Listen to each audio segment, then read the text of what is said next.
নমস্কার, দেখছেন talk to Bangla. আমি অভিষেক রয়েছে আপনাদের সাথে। এই মুহূর্তে যে খবর নিয়ে উপস্থিত হয়েছে, আপনাদের আগে হয়তো এরকম ঘটনা দেখেছেন যে বিভিন্ন জায়গার যারা হাইকোর্ট এবং সুপ্রিম কোর্টের জাস্টিস তারা তাদের রিটায়ারমেন্টের পর একদম সরাসরি ভারতীয় জনতা পার্টিতে যুক্ত হয়েছেন এবং তার পরবর্তীতে কখনো ভোটে লড়েছেন বা রাজ্যসভার সাংসদ হয়েছেন, সেটা আমরা দেখেছি এবং দেখতে অভ্যস্ত। কিন্তু এবার যে ঘটনাটা আপনাদের বলবো সেটা শুনতে কখনোই আপনারা অভ্যস্ত নন এবং নজিরবিহীন একটা ঘটনা।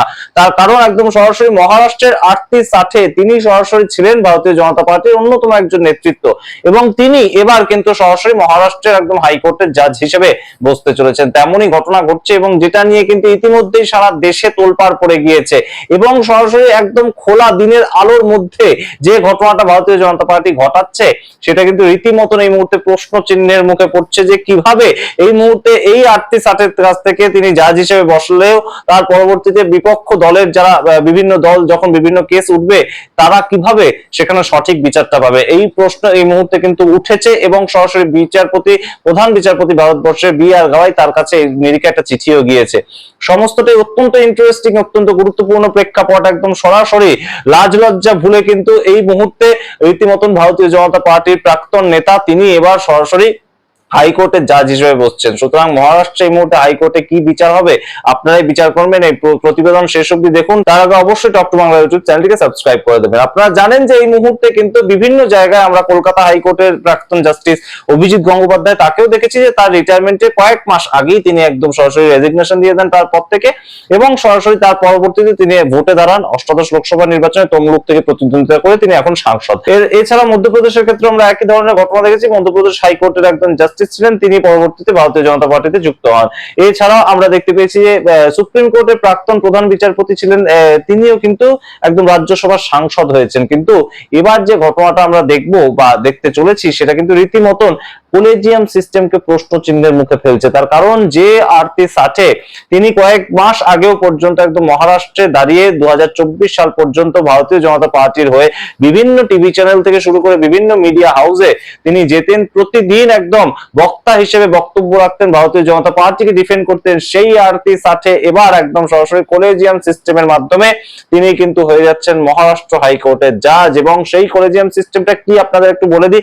এই কলেজিয়াম সিস্টেমে কিন্তু কোনো ধরনের কোনো পরীক্ষা দিতে হয় না, কোনো ধরনের কোনো ইন্টারভিউ দিতে হয় না, একদম সরাসরি সুপারিশের মাধ্যমে কিন্তু হাইকোর্টের জাজ হিসেবে নিযুক্ত হয় ওই কলেজিয়াম সিস্টেমে যদি সুপারিশ করা হয় কারোর নাম। এবং সেই ক্ষেত্রে আমরা দেখতে পাই যে আরতি সাঠে যিনি 2024 সাল পর্যন্ত মহারাষ্ট্রে একদম রীতিমতন ভারতীয় জনতা পার্টির হয়ে ব্যাটিং করেছেন, তিনি নেতৃত্ব দিয়েছেন ভারতীয় জনতা পার্টিকে, তিনি বক্তা ছিলেন, অন্যতম একজন প্রধান বক্তা ছিলেন, স্পোকস পার্সন ছিলেন ভারতীয় জনতা পার্টির এবং সেটা সর্বসমক্ষে আমরা দেখতে পেতাম।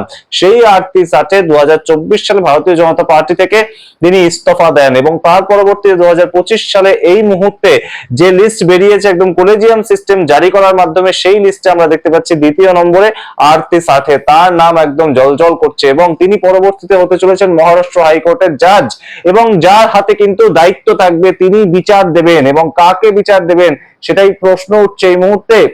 রীতিমতন আইএনডিআই এর জোট তারা কিন্তু প্রশ্ন তুলছে যে এই ধরনের যদি প্রাক্তন বিজেপি নেতা, যিনি প্রাক্তন বিজেপির একদম প্রবক্তা ছিলেন, যিনি কথা বলতেন বিজেপির হয়ে এবং সেটা প্রকাশ্যে কথা বলতেন, বহুদিন ধরে আরতি সাঠে কিন্তু ভারতীয় জনতা পার্টিকে ডিফেন্ড করে রীতিমতন ডিবেট করেছেন, বিভিন্ন জায়গায় বসেছেন, আমরা যেমন দেখি টিভি শো গুলোতে তিনি বসতে যান। সেই রকম আরতি সাঠে যদি একদম মহারাষ্ট্র হাইকোর্টের জাজ হন তাহলে সেটা কি ইঙ্গিত করছে এবং সেই ক্ষেত্রে কি যারা বিপক্ষ দল তারা আর কোনো স্কোপ পাবে, আর কোনো ন্যায় বিচার পাবে পরবর্তীতে, প্রশ্ন কিন্তু উঠছে।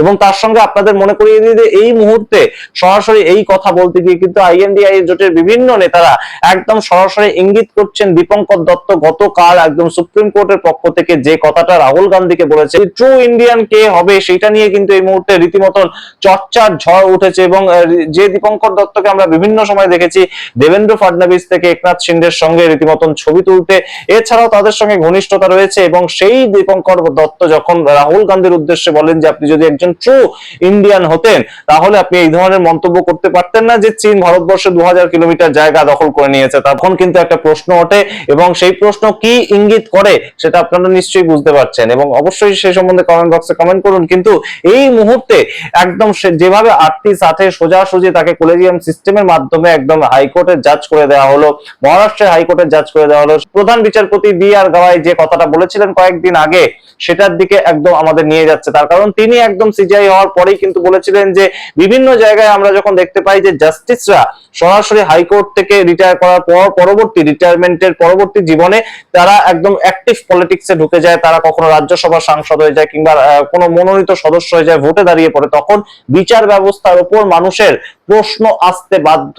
এইটা যদি বিচারপতি বি আর গাওয়াই বলে থাকেন, তাহলে কিভাবে কলেজিয়াম সিস্টেমের মাধ্যমে, এবং যে কলেজিয়াম সিস্টেমটা কিন্তু সুপ্রিম কোর্ট অফ ইন্ডিয়া তারা ইস্যু করেছিল এই আর্টিসাটের, যে একদম কলেজিয়াম সিস্টেমের মাধ্যমে নোটিফিকেশনটা জারি হয়েছিল, যেখানে আর্টিসাটের নামটা কিন্তু জল করছে, এবং সেইখানে প্রশ্ন ওঠে যে সেই সুপ্রিম কোর্ট অফ ইন্ডিয়ার কলেজিয়াম সিস্টেমের মাধ্যমে কিভাবে আর্টিসাটে, যিনি একজন সরাসরি বিজেপির প্রবক্তা ছিলেন, ঠিক তাকে একদম জাস্টিসের জায়গায় বসানো হয়। হাইকোর্টের জাজ, একটা রাজ্যের হাইকোর্ট, সেখানকার জাজ হচ্ছেন প্রাক্তন বিজেপির একজন নেতৃত্ব, এবং আর্টিসাটে তিনি যে শুধুমাত্র নিজেই ফার্স্ট জেনারেশন বিজেপি বা তার সঙ্গে বিজেপির ঘনিষ্ঠতা ছিল তেমন তিনি নয়, তার কারণ তার বাবা অরুণ সাঠে তিনিও কিন্তু বহু দিন ধরে একদম বিজেপি এবং আরএসএস এর সঙ্গে অত্যন্ত ঘনিষ্ঠ সম্পৃক্ত একজন মানুষ। সুতরাং বুঝতেই পারছেন বংশ পরম্পরায় তারা যেভাবে ভারতীয় জনতা পার্টির সঙ্গে যুক্ত, এবং আর্থিক সাথে একদম পাবলিকালি তিনি কিন্তু সরাসরি বিজেপির হয়ে একজন প্রবক্তা ছিলেন, বিজেপির হয়ে তিনি একদম কথা বলতেন, এবং সেই জায়গা থেকে তার নামটা যদি কলেজিয়াম সিস্টেমের মাধ্যমে মহারাষ্ট্র হাইকোর্টের একজন বিচারপতির জায়গায় যায়, তাহলে কিন্তু সেটা প্রশ্ন চিহ্নের মুখে ফেলেই বই কি বিচার ব্যবস্থাকে। এবং এই মুহূর্তে প্রধান বিচারপতি বি আর গাওয়াই, তার কাছে কিন্তু একটা চিঠি গিয়েছে যে আর্টিসাটেকে কিভাবে একদম সরাসরি এই পদে বসানো হচ্ছে, যেখানে তিনি একজন পুরোদস্তুর ভারতীয় জনতা পার্টির কর্মী ছিলেন এবং নেতা ছিলেন।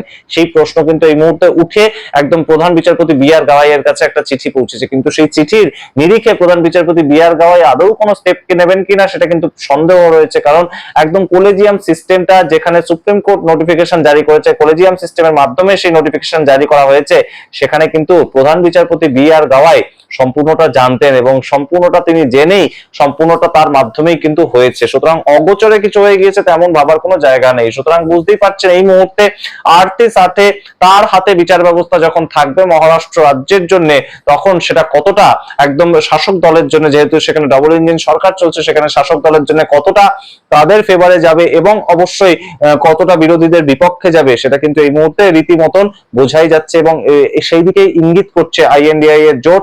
এবং তারা বলছে যে আমরা তো তাহলে আর বিচার পাবোই না, হাইকোর্টে গেলে বিরোধী দল তো আর বিচার পাবেই না। উদ্ধব ঠাকরে হাইকোর্টে যদি কোনো কেস নিয়ে যান মহারাষ্ট্রে, তাহলে কি আর তিনি বিচার পাবেন আর্টিসাটের কাছে? এই মুহূর্তে বিচার ব্যবস্থা যদি প্রশ্ন চিহ্নের মুখে পড়ে, তাহলে তো সেইখানেই একদম প্রধান বিচারপতি সিজিআই বি আর গাওয়াই তিনি যে কথাটা বলেছিলেন যে বিচার ব্যবস্থা প্রশ্ন চিহ্নের মুখে পড়ে, সেইটাই আরো একবার প্রমাণিত হচ্ছে। আপনাদের মতামত অবশ্যই কমেন্ট বক্সে কমেন্ট করে জানান। এই প্রতিবেদনের ভিত্তিতে অবশ্যই এই মুহূর্তে অত্যন্ত গুরুত্বপূর্ণ কিন্তু একটা প্রেক্ষাপট যে আর্টিসাটে, যিনি বিজেপির প্রবক্তা ছিলেন, বহুদিনের প্রবক্তা ছিলেন, তিনি পাবলিকালি বিজেপি নেতৃত্ব হিসেবে নিজেকে সেলিব্রেট করতেন, তাকে সেলিব্রেট করা হতো বিজেপি নেতৃত্ব হিসেবে, তাকে এবার একদম মহারাষ্ট্র হাইকোর্টের জাজ বানিয়ে দেওয়া হলো। সেটা কিভাবে দেখছেন অবশ্যই কমেন্ট বক্সে কমেন্ট করুন। দেখতে থাকুন টক টু বাংলা। অবশ্যই টক টু বাংলা ইউটিউব চ্যানেলকে সাবস্ক্রাইব করে দিন। আমাদের ভিডিও ভালো লাগলে জয়েন বাটন ক্লিক করে আমাদের পেইড মেম্বারশিপ নিতে পারেন। ধন্যবাদ।